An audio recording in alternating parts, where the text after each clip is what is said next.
Good morning. Welcome to Forex.Today. Let me remind you that trading Forex is risky, not appropriate for everyone. Past performance, good or bad, is not necessarily indicative of future results. Please always stay small, stay humble, focus on the long term, and never risk money you cannot afford to lose. My name is Wayne McDonell. I'm the Chief FX Market Strategist for TradersWay.com. We offer access to the foreign exchange interbanking system to retail Forex traders like yourself. You could choose from a fixed spread, a variable spread, or an ECN business model, or a combination of some or all three. Whatever you want, it's your way at TradersWay with Trader Wayne. Do these sessions, they're strategy sessions, 7:30 in the morning New York time, which is before the New York Open, and is approximately London lunch, which is a fantastic opportunity to realign the satellites. Thank you for being on my team. You give me the strength and courage to get out of bed and do the things that need to get done. So thank you for that.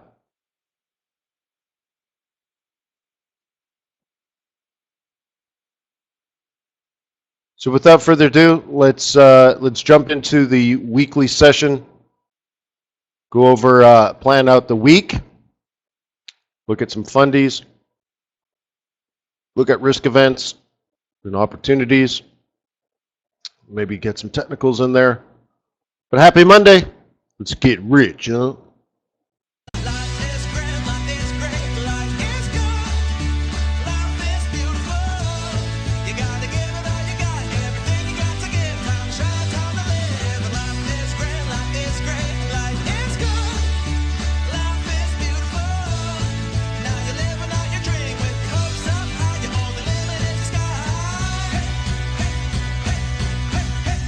Hey!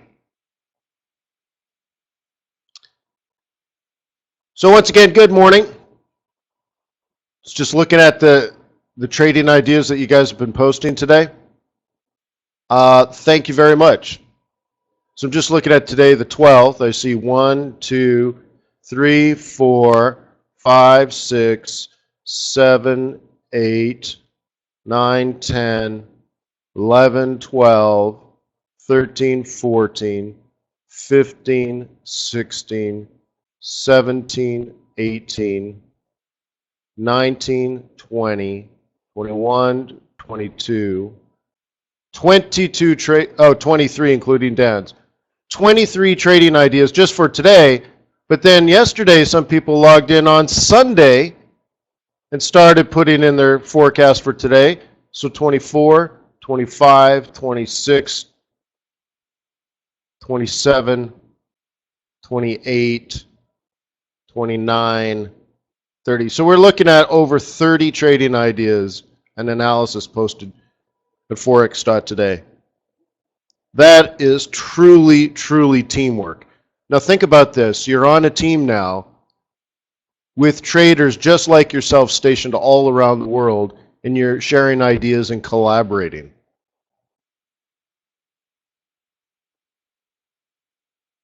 Not bad for free, right? Yeah. And by the way, are you inundated with advertising? Are you getting emails 3 times a day to buy things? Are you getting pop-ups in your face 3, 4, 5 times a day? Are there intrusive ads? You're trying to read something, but there's an ad here and there's an ad there. Not even one. So I hope you appreciate what you have in front of you, and I thank you for using it.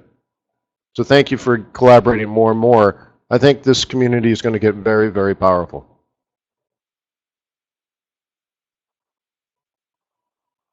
Okay, so let's get going. By the way, you can always start with excuse me, that cough is supposed to be gone. You can always start with headlines there.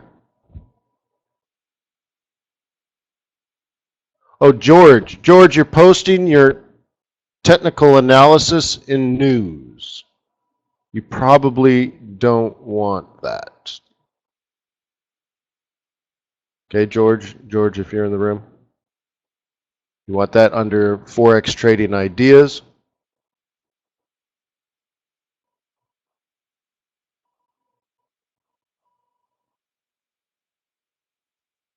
For example.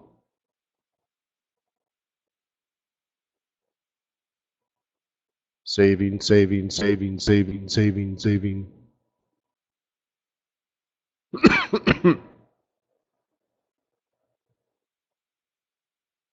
Coolio, right? Post updated successfully. Excellent.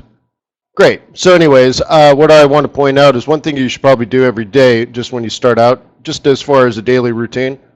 Log in here and read Kate's post. What she does here every day is give you an overview of what's going on in the world per currency. Okay? So the other thing I would recommend is that you follow her so that when she posts this, that you get an update, you get an email. It says, hey, Kate has posted her post. You know what I'm talking about? Okay. Anyways, so news. Let's do calendar.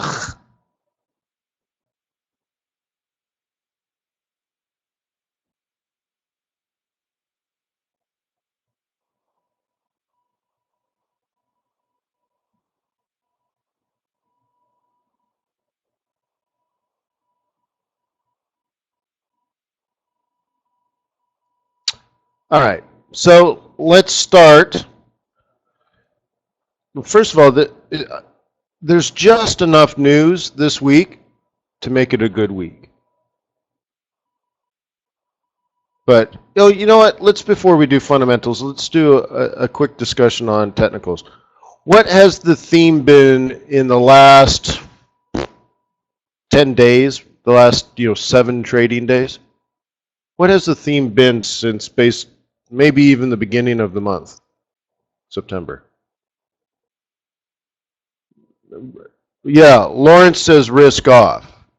You guys are saying yen weakness. What I think you mean is yen strength. Yen pairs coming down, I think is what you mean. Right? And that's Bong says weak dollar. I wouldn't say that. Maybe that is part of it, but that's not how I'd probably put it. And so what I'm getting to is what Lawrence is right off the bat. And by the way, Lawrence has been around forever, so he knows the stuff. Yeah, the old man of the Forex sea, right? Yeah. So like what? Like what? Let's go. I seek reality.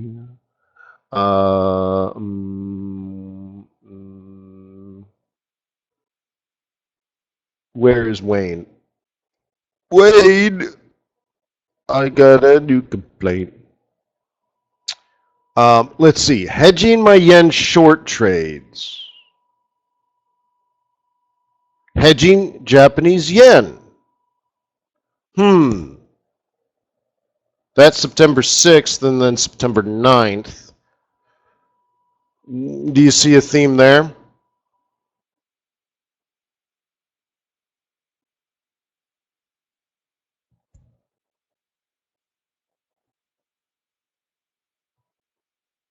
James says, yeah, for a few days. Well, that's what I'm talking about. I said the last 10 days, which means about the last 7 trading days, because, not counting weekends, right?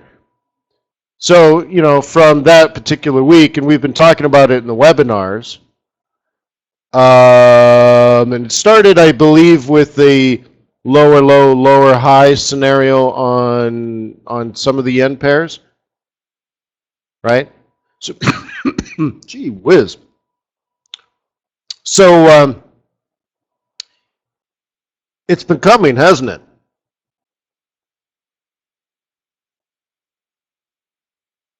Thought you were after August 21st.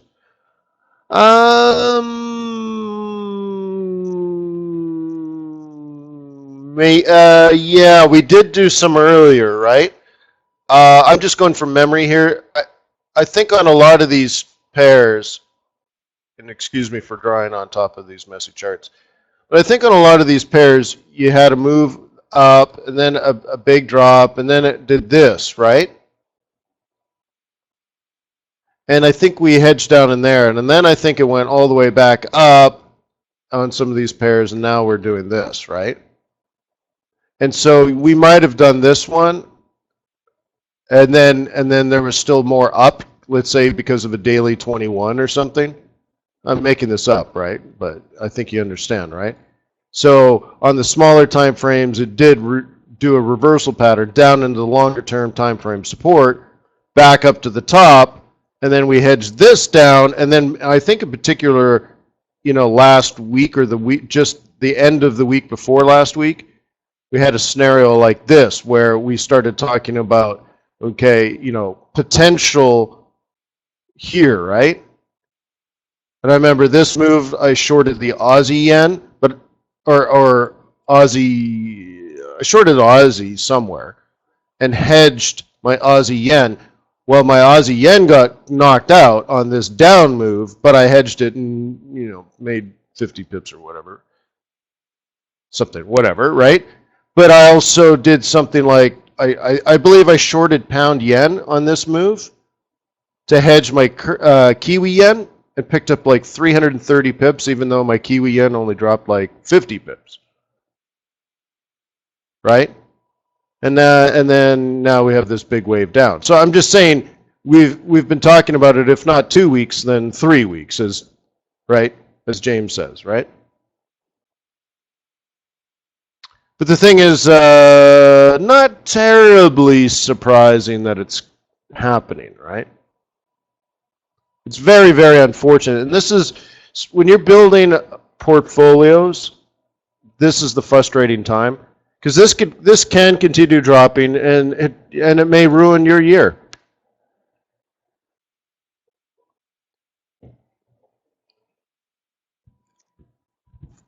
Or you get short. So I guess what I wanted to talk about, fundamentally.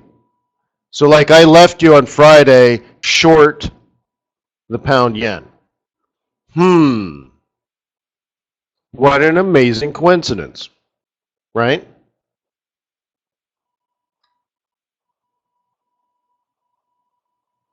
This is Friday. My eyes seek reality. What a beautiful little scalper, little sucker trade, huh?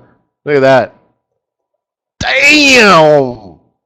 Just, what are those stupid lucky trades again? I've been getting a lot of these stupid lucky trades, but bear in mind there are many times I don't. And I don't post those. Well, why would I post the ones I didn't get, right? Yeah. You gotta post the stupid lucky ones. They're like, pa-ching! Yeah, I was a half a pip early. I'm sorry. But anyway, so we're short going into the weekend on pound yen, right? Notice the pivots going on, right? My eyes seek reality, right? So you can see short there, boom, boom, boom, boom. All right, so here's what I wanted to get to, and then we'll do the fundamentals. And please don't let me get too sidetracked. I don't want to talk about it for 45 minutes. This can be a frustrating time of the year because in August you were supposed to build up many positions if you were going to build a portfolio. And I said, don't be shocked if you get a situation where the whole thing comes back down. Because there will be pullbacks. We just never know if pullbacks are reversals. And how you handle it really depends on how well you got in. Right? Something like that. You just don't really know. So you have to deal with it. First and foremost, you have to deal with it emotionally. And I talked about this in August, even before the third week, right? Let's say the beginning of August. Every beginning of August.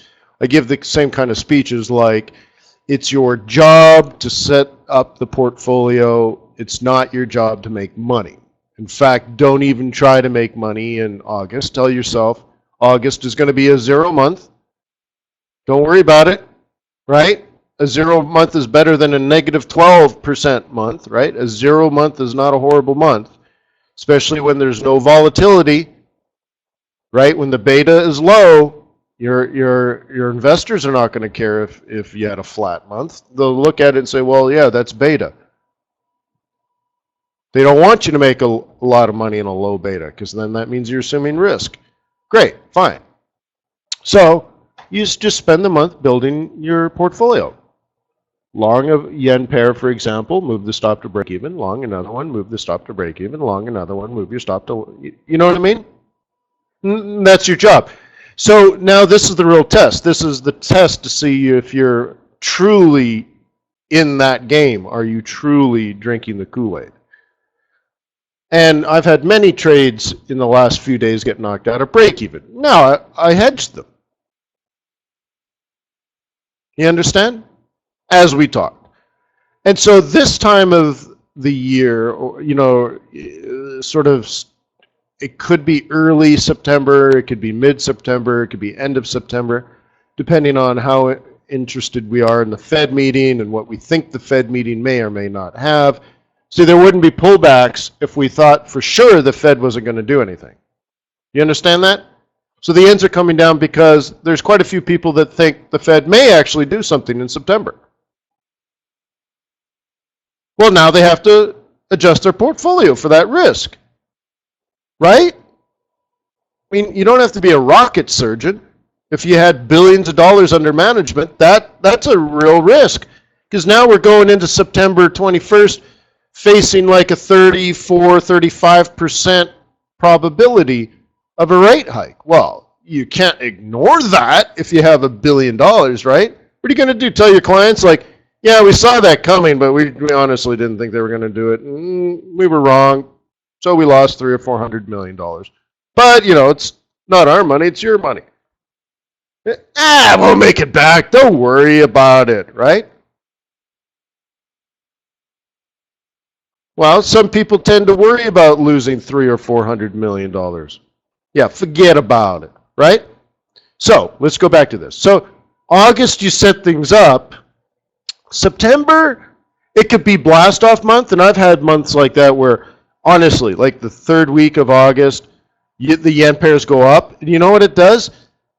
Not every year, but some years, the yen pairs have gone up non-stop until the third week of September. Sorry, not September, November. Up, up, up, up, up, up, up, up, up, up, up. You're like, oh, holy crap. Loaded like a freight train. Right? Yeah. And then, you know, it doesn't always work that way. Well, that's when we were on the free and clear plan as far as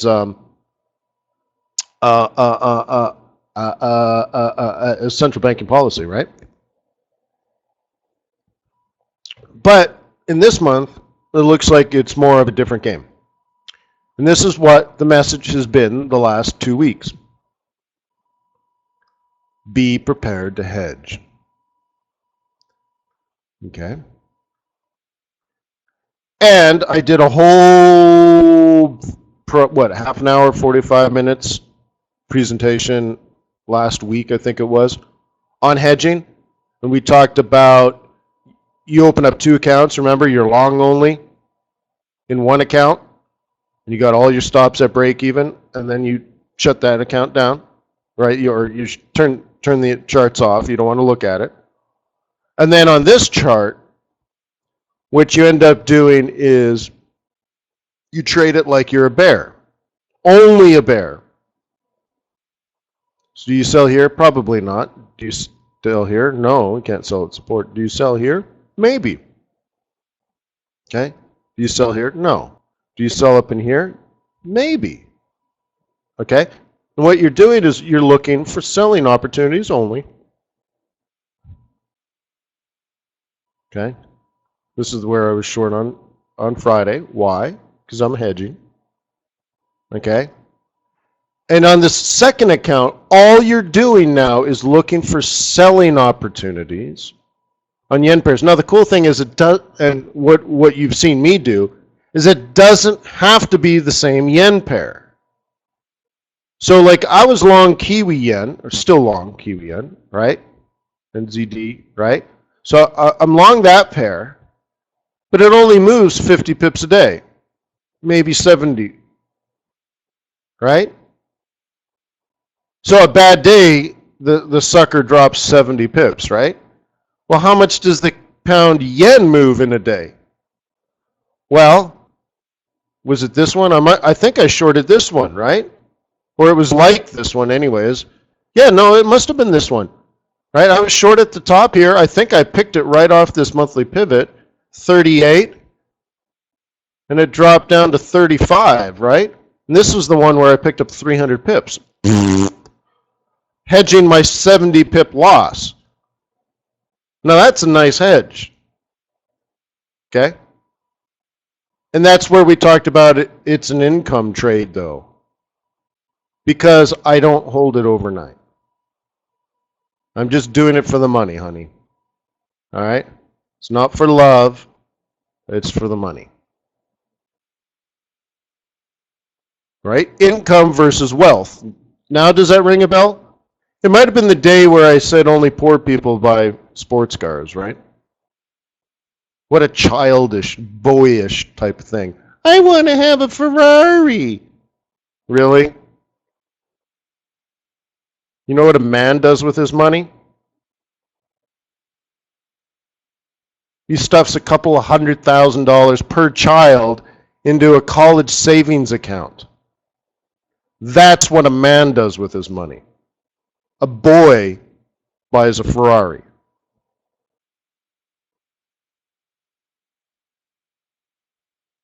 Because a boy doesn't have responsibilities. So, income versus wealth.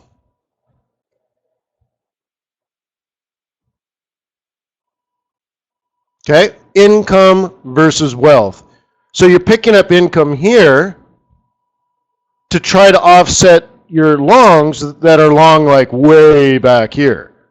And you might get knocked out and your investment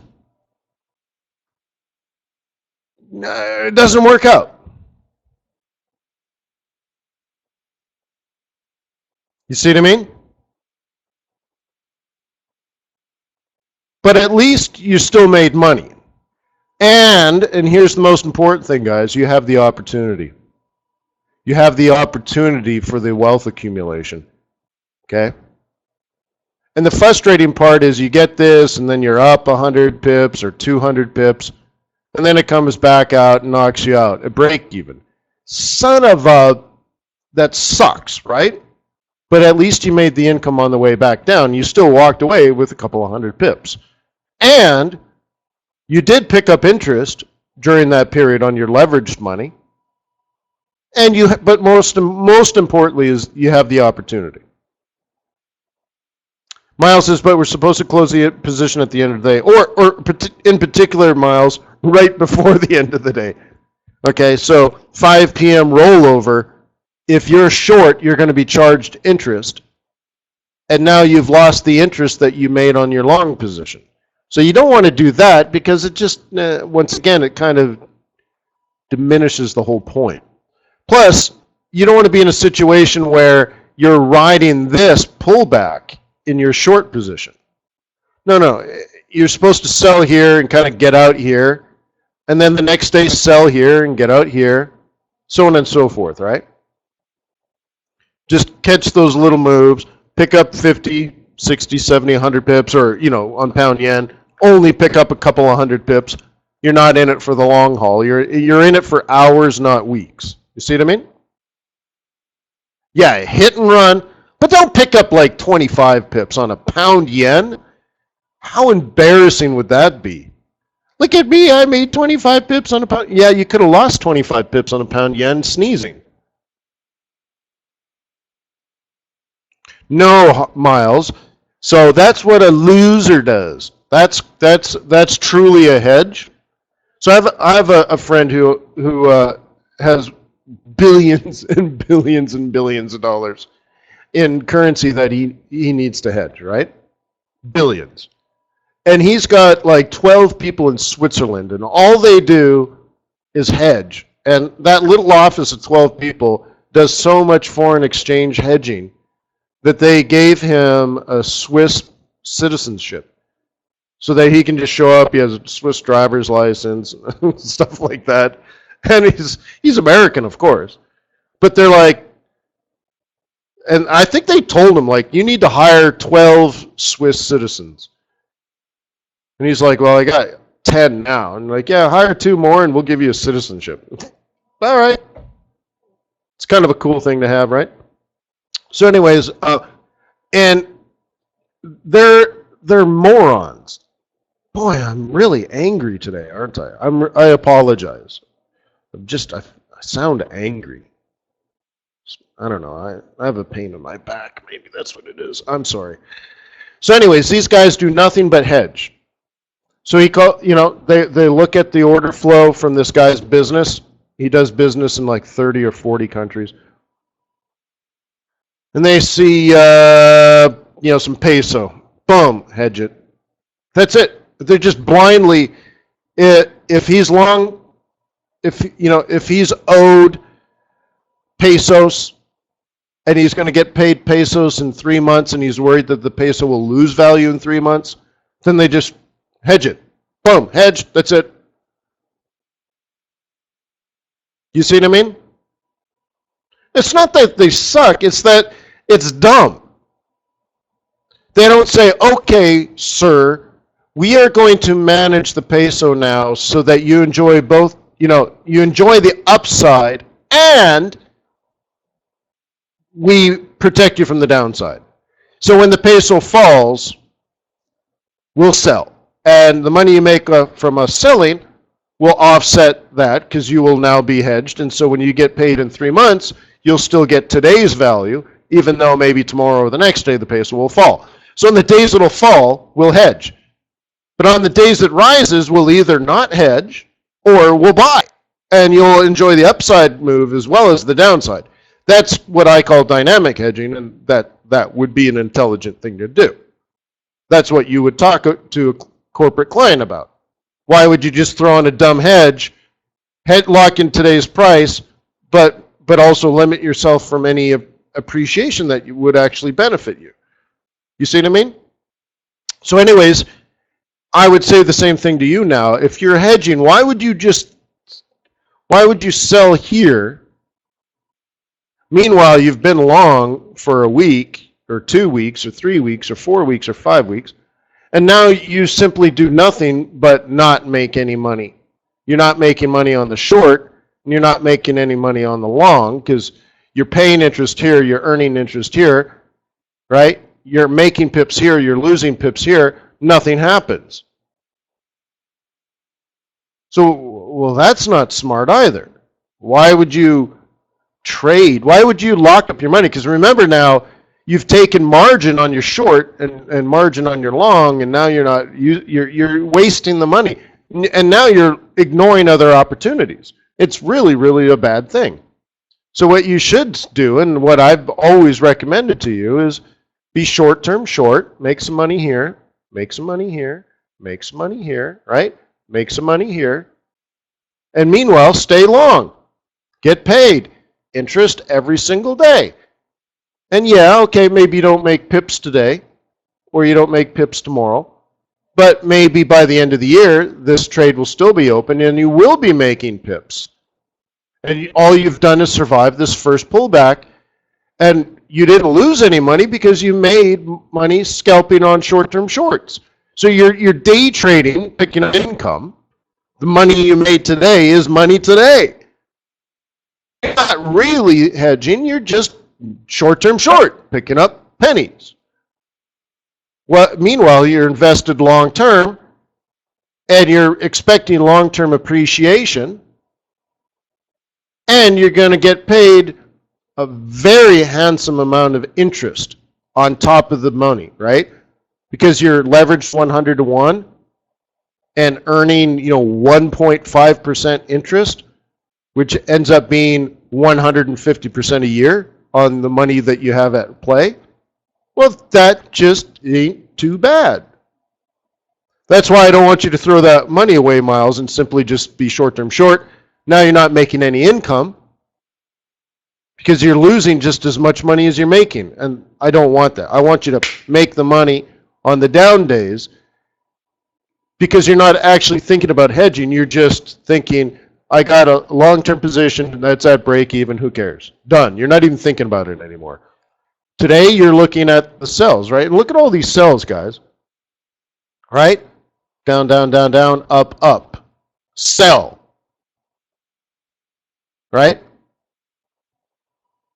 And of course, there's even micro sells in here, right? Pull back, all the pullbacks to the 21, right? And then you try again here. So like Friday, sold here, made some money. How about today? Up, boom. Could have done it again. Made some money.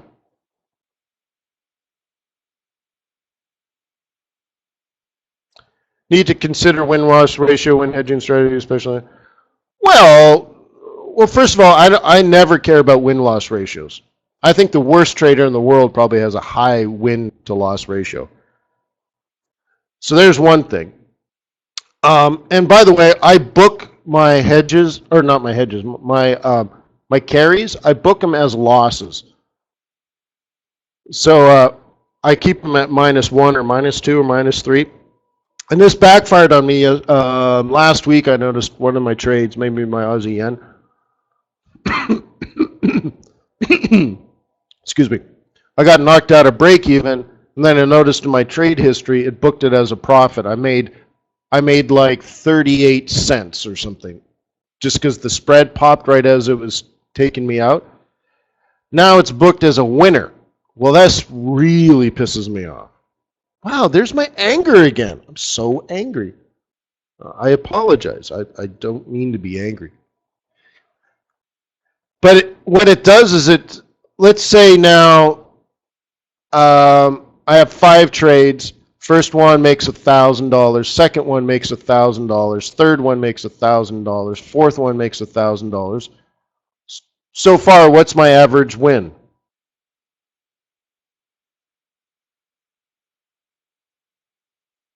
$1,000. And then the 5th trade, 38 cents. Oh, son of a what? Right? That messes things up, right? That was supposed to be booked as a loss. Well, but now I'm adding up my average win, right? So now you go $4,000, right? Plus the 0.38 cents, right? Oops, there's good math for you. All right, so let's just say it's the 4,000.38, right? Now you got to divide that by 5. Holy crap. Now my average winner is $800. Dang!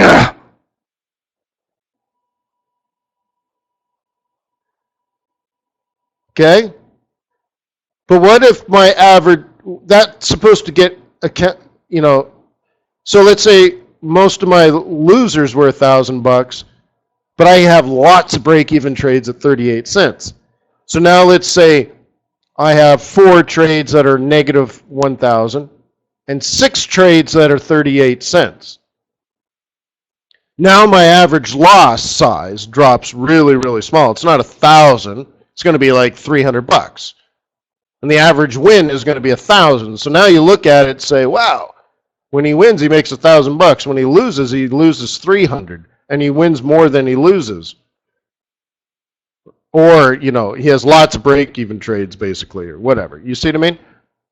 So, anyways, I that's where I put them. So I don't care about your win-loss ratio. And by the way, when I say someone with a high win-loss ratio, they're the worst traders. They're the absolute worst when you see someone at 95% win rate, because that tells me they don't know how to take a loss. And to me, that's massive, massive, massive, massive risk.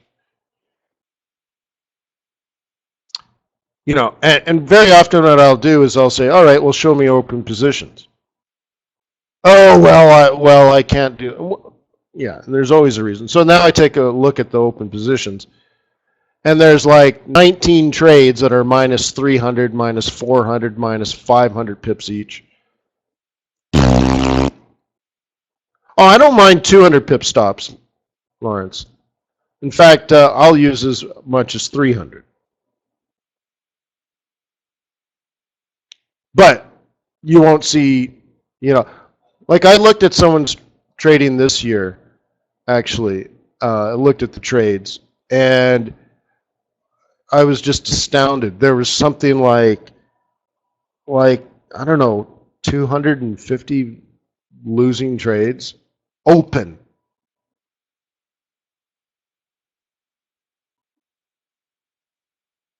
I'm like, holy crap! Oh no no no no no! He says, oh no no, they're just small trades. What did you say? He said, no no no no no no no, they're just small trades. Uh-huh. No, that open at that moment. You have 250 losing trades open. No, no, no, no, no, no, no. It's no big deal. No, no, no, no. It'll come. They'll come around. They'll come around. It's part of my analysis. There's just small trades. Oh, okay.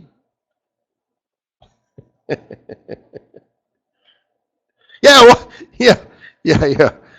Yeah. Yeah. So, anyways, I'm like, wow. All right. A little bit of volatility there, huh?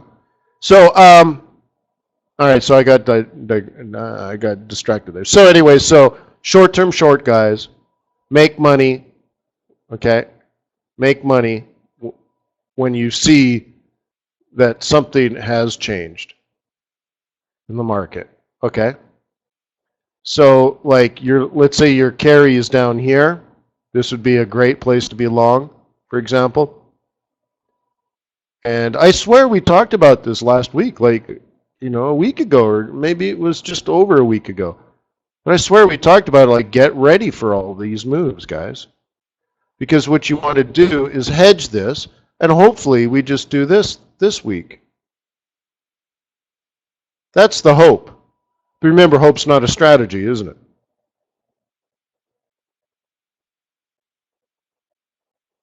Yeah, Jimmy, do you want to do sawgrass? Are you a golfer?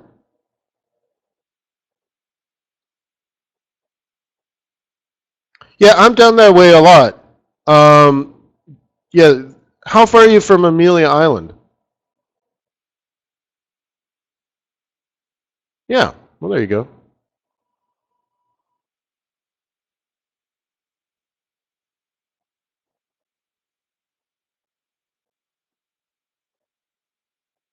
Oh, you're an Omni boy? Yeah, yeah, yeah. Well, I'm a Ritz-Carlton guy. Neighbors. Neighbors! Hey, do you like the cigar bar there? Huh? I love the wagon wheel.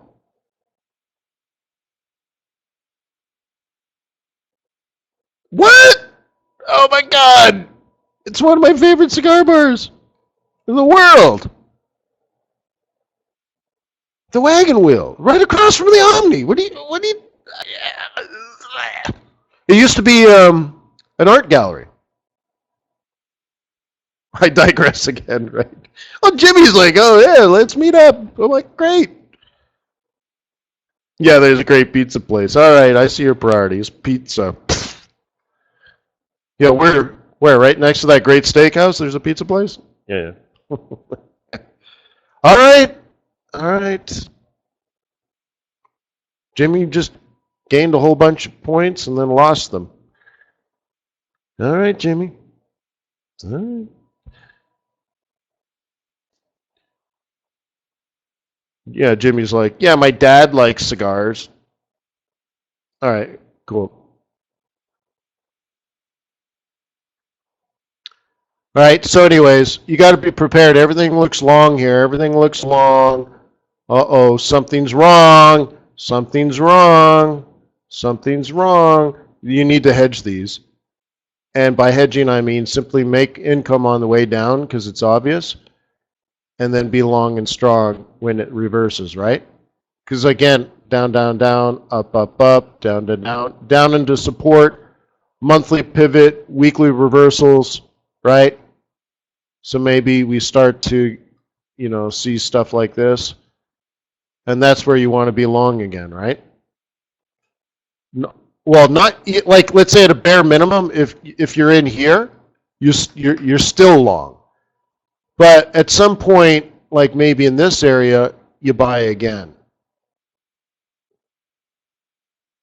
And it's take two. And jam your stop there and hope you survive the next one. And again, if that happens, you're long until at least Thanksgiving, maybe New Year's.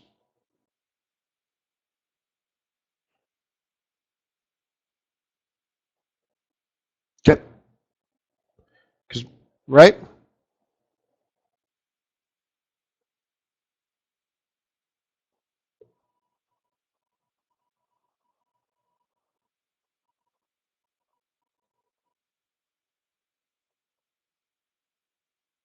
All right. So that. Thank you for not letting me go for 45 minutes. I only went for half an hour. Great. So there's that.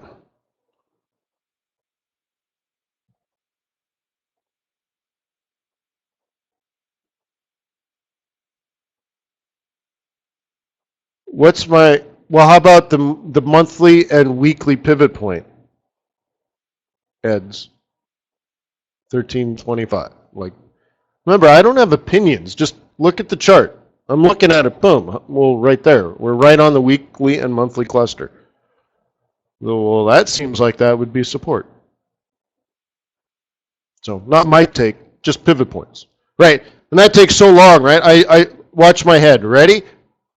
Oh, pivot cluster. See? Yeah, but you already know, Ed, you already know all that. It hasn't changed, right? If you think negative interest rates are going to increase around the world, gold goes up. If you think central banks are going to get out of negative interest rates, gold will go down. So if you think gold is going up, buy South African Rand. If you think gold is going to go down, sell South African Rand. Right? But okay, so Ed says you're bear on the gold fundies. Okay, good. I don't disagree with that. But it's still at support.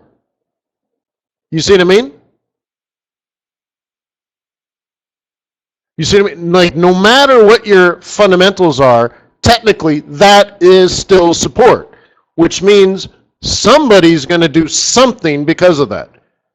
They're either going to be, if people were bears last week, they're going to take profit, or a bull might say, that's where I want to buy.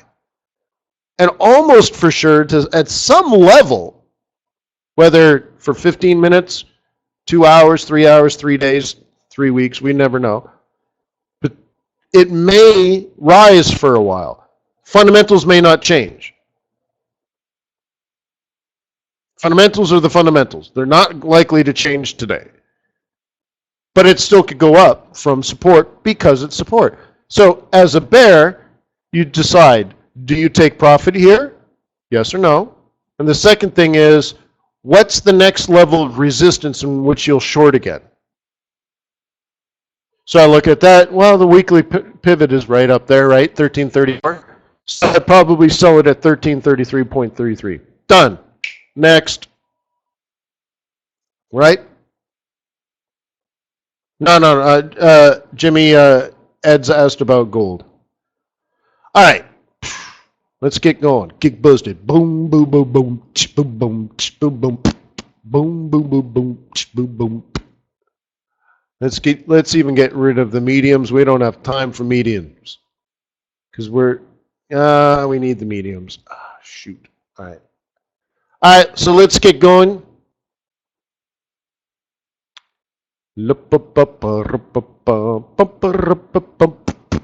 Okay, we got wonderful opportunities today.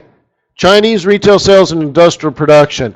Holy smokes. Be there. Okay? Be there. You know what? I should do it this way.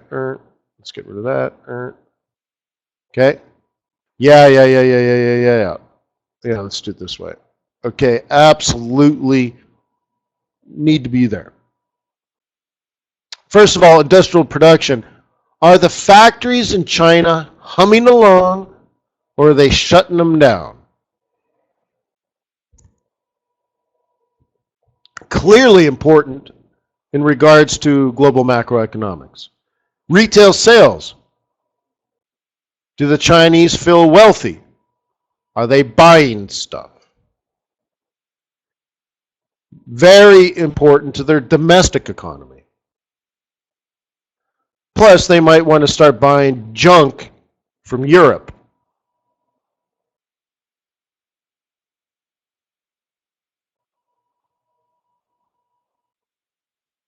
Right? Like about 5 years ago, Mercedes was basically making Toyotas. I'm like, really? Mercedes used to be like a luxury brand.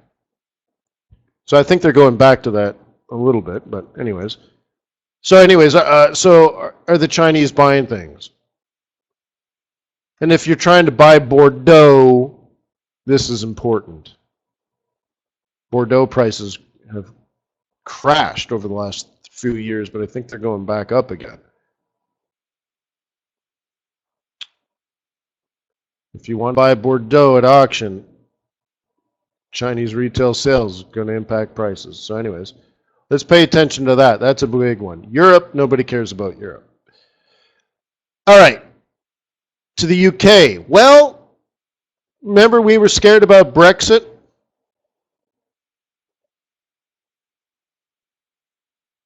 And Brexit turned out to be not so bad. No, first of all, Brexit doesn't really get calculated anywhere, right? Like when you're calculating GDP and stuff, it doesn't say anything about, plus Brexit. Well, one thing it will look at is things like, output. And one thing that impacts output is the foreign exchange. Because we dropped from 150, but remember at one point it was 2.0, 2.5 at one point. So let's say a few years ago, the British pound versus the US dollar was 2.3. We're now at 1.3. At Brexit, we were teetering at 150 now, and we dropped to 130. So very significant changes in the value of the Great British Pound. And then all of a sudden, the velocity of that change increased exponentially with the Brexit vote. Remember, all they've done is voted. They actually haven't left. But the currency did get devalued. And suddenly, British products look cheap compared to what they were before. And you start to get things like an increase in demand, right? So inflation could go up. Cost of buying raw material to go into making the manufactured products in the area that's here, right? They can go up, especially relative to a year ago, okay? Because a year ago, we were probably at like what, 170 on the Great British Pound versus the US dollar, right? We've gone from 70 to 170 to 130. That's really a significant change. So it would be interesting to start seeing some inflation here. And I think this will be very, very important. Now, at the Bank of England, and we'll get to this because there is a Bank of England meeting this week, right? At the Bank of England, not there, they don't have much agreement. There's not a true consensus. You have Carney, who's a moderate, I'd say a hawkish moderate, and then some are much more hawkish than he is, and others are much more moderate than he is, or dovish, and he's kind of in the middle, and they don't really agree. So we'll see what happens if we start to get inflation. Now, also bear in mind, the 6 months before Brexit, we were talking about an increase in inflation for the UK economy based on how GDP was calculated, because you may not know this, you may not remember, you may not have been trading currencies back then, but 2 years ago, in the winter, 2 years ago, it was unusually cold. Isn't that funny? You may not know that, but you have to be smart money. You may not have been a currency trader then, nobody cares. What is interesting is a couple of years ago, there was a cold winter and people stayed in their homes. They didn't go out and buy things. So things like consumption went down. Consumption is a subcomponent of GDP. So therefore GDP went down. So now moving year over year, that's likely to shoot up because you replace a negative number with a positive number, and the differential between the two is huge. So we were already preparing for a good GDP. Then Brexit came along, and the English screwed up their own scenario, at least on the short term, right? And so now we're past Brexit, and we might just go back to this idea where things are really not as bad as you would expect. And once we get past this Brexit thing, what's then happened is you have an okay economy with a depreciated currency, which creates inflation. So we might, but I think maybe the next 6 months from now, we'll go back to the conversations that we had where the Fed's raising interest rates and the Bank of England is next up.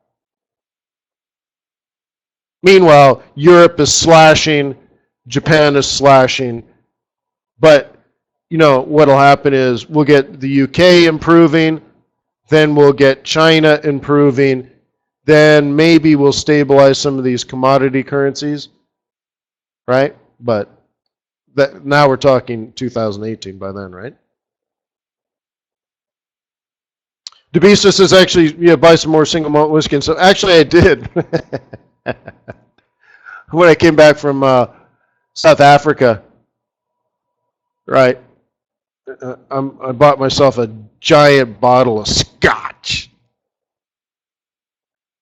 I get up to the counter and they're like, "Sir, you can't take that much back on the plane." I'm like, "Well, get a bigger plane."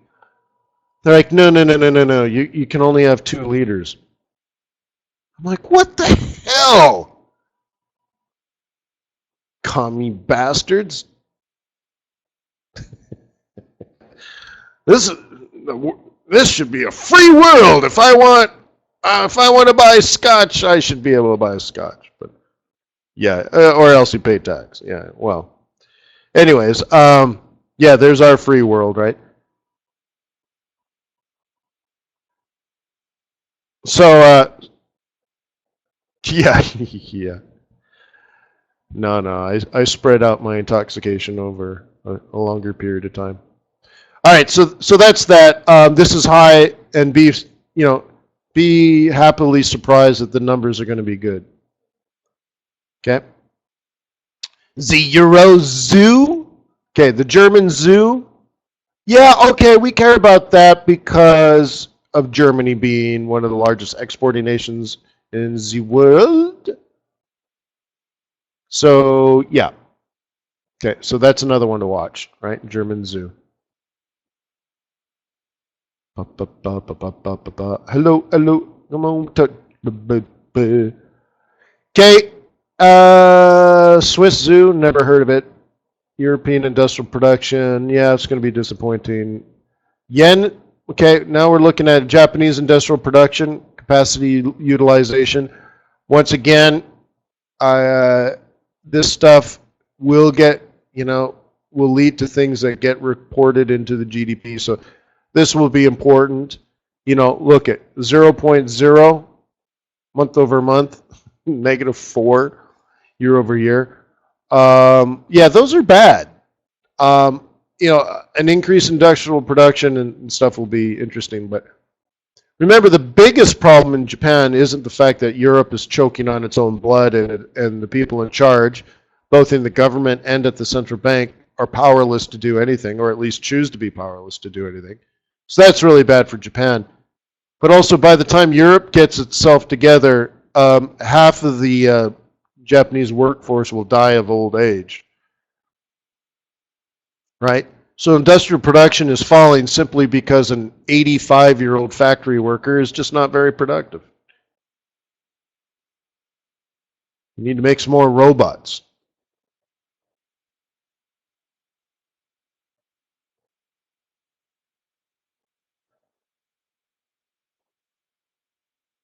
Nick, yeah, China's probably going to devalue their currency over the short term. So I'd pay attention to that if you're trading Chinese yuan. Okay.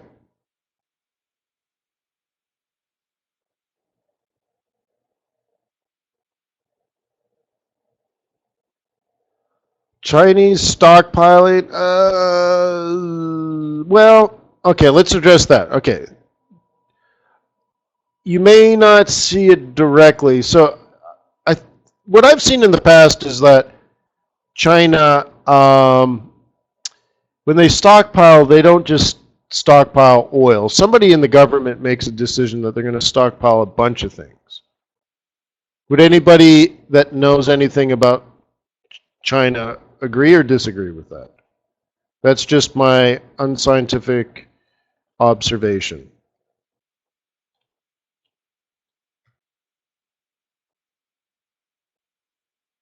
Anybody? You can disagree with me too. If I'm wrong, I want to know. But that's how I've seen it. Okay, Daniel disagree. All right. And so therefore, if that's somewhat true, so like I think maybe they've been stockpiling coal. Have you guys noticed this over the last few months? I believe they've stabilized and gone up, and that would probably be China stockpiling. But the other thing I wanted to show you, let's look at Trade the News for today. TradeTheNews.com. Baltic Dry Index at 804. Okay. Okay, well then let's take a look at that historically.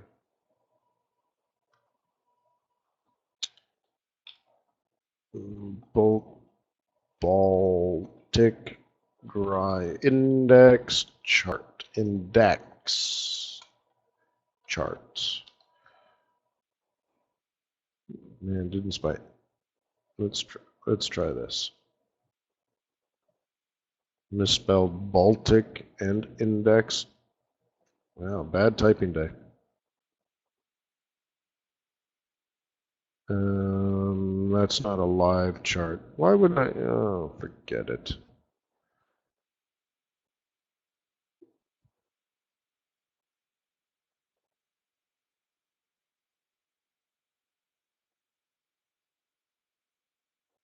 Probably this one.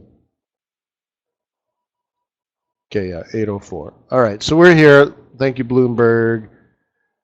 All right, so things look pretty good here. This is the chart for the Baltic Dry Index.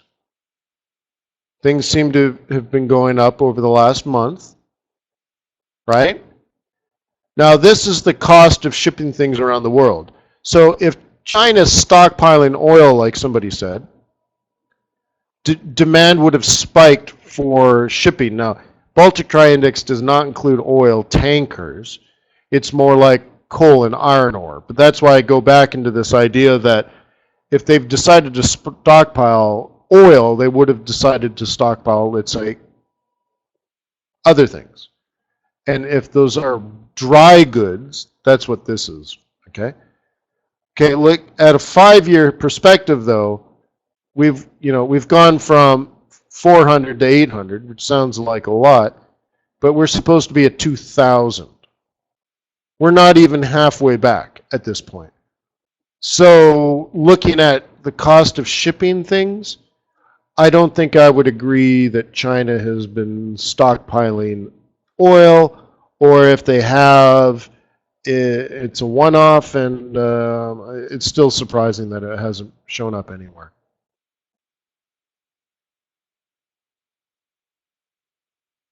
Is that right, DeBista? It's interesting.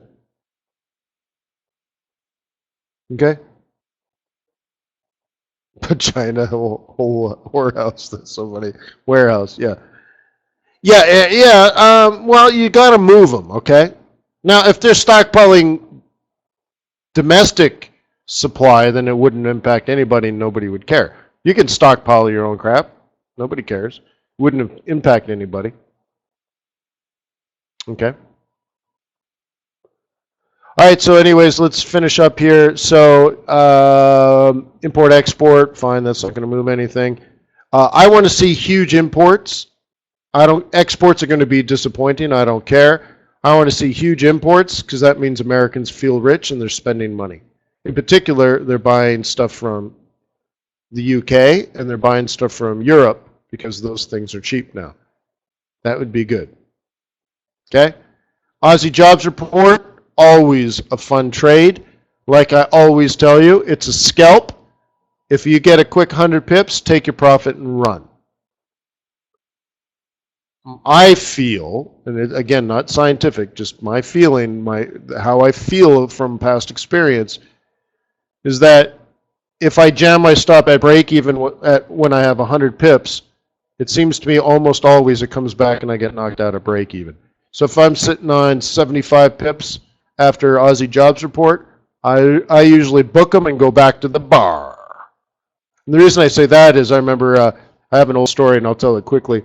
I'm at the Bull and Bear in New York at the Waldorf Astoria, where my second home in New York. And this is where J.P. Morgan and all his buddies and all the powerful Wall Street guys used to hang out in the day when Waldorf Astoria was, the Waldorf and Astoria were two different hotels, and people would go from one hotel to the other, from party to party, and they would sneak out and they would cross through the alleyway. And these were the most expensive hotels in the world. Movie stars and barons of industry were going here. And the ladies were walking from one hotel to the other across the New York City alleyway. Horrible, right? So the hotels got together and said, well, we can't have any guests walking through the filthy alleys from your hotel to my hotel, especially if it's raining and stuff. So they put umbrellas across the alleyway, and they decided to put carpet between the two hotels, from the Waldorf to the Astoria. Ah, well, carpet's expensive. To carpet the alleyway? So they went out and got the cheapest carpet they could get. I know, digress. Just happened to be red was carpet that nobody wanted. So they rolled out red carpet from the Waldorf to the Astoria across the alleyway so the movie stars could walk across without getting their shoes wet. Boom! Red carpet. That's where the idea of red carpet came from. So anyways, I used to hang out there at the Bull and Bear, and all of a sudden I had to pack up a little bit early, because, right? And they're like, well, where are you going? I said, well, I'll be back in about 45 minutes. They're like, well, your steak and stuff. I'm like, yeah, I'll come back. I'll finish my steak later. Don't worry. Just keep my tab open. Right? I've had a glass of wine and I ate half my steak, and I'm like, oh, look at the time. I got to go. Like, where the hell are you going? I'm like, oh, well, Australia is going to release their jobs report, and it's going to come out way better than expected. So I just need to go upstairs and trade it. I'll be right back. So I went upstairs, opened it up.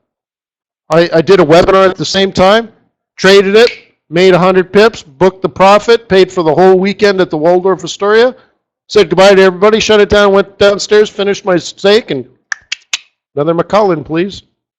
Boom! Like, but that's Aussie Jobs Report for you. And it feels good to sit down like where in JP Morgan's chair, where you just like, yeah, I just got up, traded the Aussie Jobs Report, came back down, right? Spending my pips. But so that always feels good. But I always have that in my mind where if I feel like if I hold the Aussie Jobs Report profit, I wake up the next morning, because you know it's always about 8 or 9 o'clock at night when I'm trading that, and I say I feel so good about the good, unbelievably good report, and I'm up 100 pips. I jam my stop. I go to bed and I dream about it all night. I'm going to wake up and I'm going to have 300 pips profit. Wait till London sees this. Wake up the next day, lost $2. I'm like, son of a, right? So anyways, so take your pips and run. Aussie, I'm usually like either, put it this way, if I'm bearish on yen, then Aussie yen, long. If I'm bearish on dollar, then Aussie dollar long. But if the numbers come out disappointing, right, so the Aussie will be weak, so sell it against the thing that you think will be strong. Vice versa, right? All right, Swiss National Bank, increase, decrease in negative interest rates? Big question mark, right? But it'd be very interesting if they snuck a policy change in there.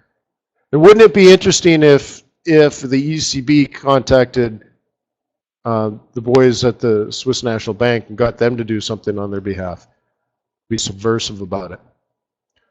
So no one's expecting anything interesting out of there. Wouldn't it be interesting if something interesting happened? That would be interesting. Retail sales? Yeah, how do they feel after Brexit? Big question mark. Probably better than expected. Why? Because it's calculated not by how many things were purchased, but by the pound value. How many pounds were spent in retail sales? Well, if the value of the pound went down, then you need more, so anyways, pay attention. Foreign exchange will impact that. Europe, nobody cares about Europe. Over here, Bank of England, boop, boop, boop, boop. Bank of England, boop, boop, boop. Yeah, it's going to be very, very, very, very interesting. You got the announcement. You have the meeting minutes. You got the summary. You got the statement. You got lots of things to read here. Most importantly is not the headline, right? Not the decision. But what you want to look at is the summary, the statement, and the minutes to figure out what they're going to do in the future. So now that we're past Brexit, and it wasn't so bad, now how will the actual exit impact us? Do they think that that's coming soon? What do they think about the impact on the long term? Okay, what has it done to housing prices? What has it done to confidence? What has it done to the British pound? And how do they think it'll impact things in the future? Okay, very, very, very, very, very important and very interesting day and information released to you. Okay, and then right after that, 8:30 on Thursday, retail sales. Hugely important this week. Huge! Huge!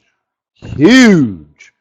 Because disappointing non-farm payrolls, blah, blah, blah, blah, blah, blah, blah. Is the Fed going to raise interest rates next week? Yes or no? Boom! If this comes out low, no, off the table, wait till December after the election. If retail sales comes out hot to go, HOTTOGO, then they are going to raise in September. So this is it. That's it. That's the grand poobah. If this comes out ripper awesome, the Fed's going to do it. Or that's not my opinion. That's what everyone else's opinion is. So that's how the market will move. Philly Fed is also important. So if that comes out good, that would be great too. What you don't want is a good retail sales, bad Philly Fed. But Philly Fed's not that important, okay? Remember, the U.S. economy, 70% of it is consumer consumption, consumer spending. Retail sales, yo. Okay? And the fact that we're at like 113 and not 107 means that there may be a little bit of inflation because the dollar hasn't been that strong recently. So there's some hope there. Okay? Industrial production is going to be bad, but we already know that from ISM. And then Friday, CPI, dude. CPI. But by then, I think it'll all come down to retail sales. All right? So this week, retail sales, Bank of England, and I'd say some of it's going to be industrial production of Japan, and I think this CPI PPI out of pound will be unexpectedly good, and then of course everybody cares about retail sales and industrial production in China because it's a canary for the global macroeconomic mine. Cool, huh? Peace on earth, may the pips be with you. May your profits be above average. Thank you for being on my team, guys. Thank you for being a client to TradersWay.